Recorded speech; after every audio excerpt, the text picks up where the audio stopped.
ल गाइस हामी चाहिँ नाइट ड्युटी गरियो अन्त पाला दिनाले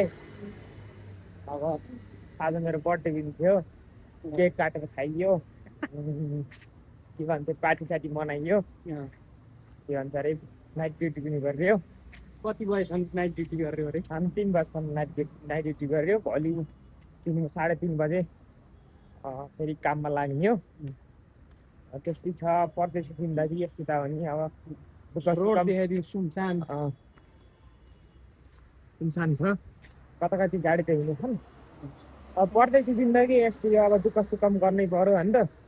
पैसाका लागि अब पैसाका लागि यत्न आइयो एकदम एकदम आवाज आउनै क्या माइक छैन पैसा पनि चिज त्यस्तै रहेछ होइन त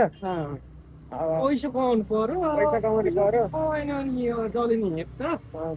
यस्तो बुटो हुन्थ्यो नि पैसा बुटो हुन्थ्यो नि हल्लाइन्थ्यो अब पैसा अब यी यस्तै भयो कि चुकेहरू चाहिँ न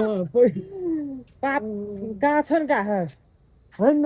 कता कति त्यस्तै भयो दुःख गर्नु पर्ने रहेछ अब होइन र भेना हो सही हो साह्रो केटाको कुरा छ अन्त ठिकै होला क्या अन्त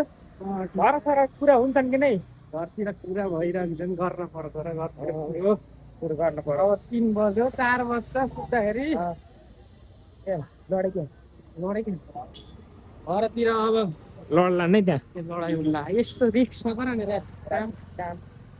ल अब त्यहाँ फेरि भिडियो खिच्न नदिएला नि होइन अब यति बिदा ओ तेरीमा खानी लाज ओ तेरी गयो चम्को यो पिक्चर ए भेन अलि नजाम ए बा ए बर्थडे हो आज कुनाको ए बा इरानको र उसको लडाइँ पर्यो यहाँ त पन्जाबी रहेछ यो त अलि त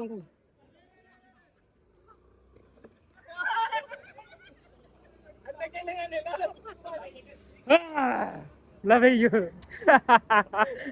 हामीले नि रमाइलो गर्यो हुन्छ रमाइलो गर्यो बर्थडेमा हामीले रमाइलो गर्यो होस् भन्न केही गरेन हामी त लडाइँ भयो भने सोचेको कि चिच्चा एकदम लडाइँ भयो भनेर हामी त ल यति भन्दै बिदा हुन चाहन्छौँ हस्त धन्यवाद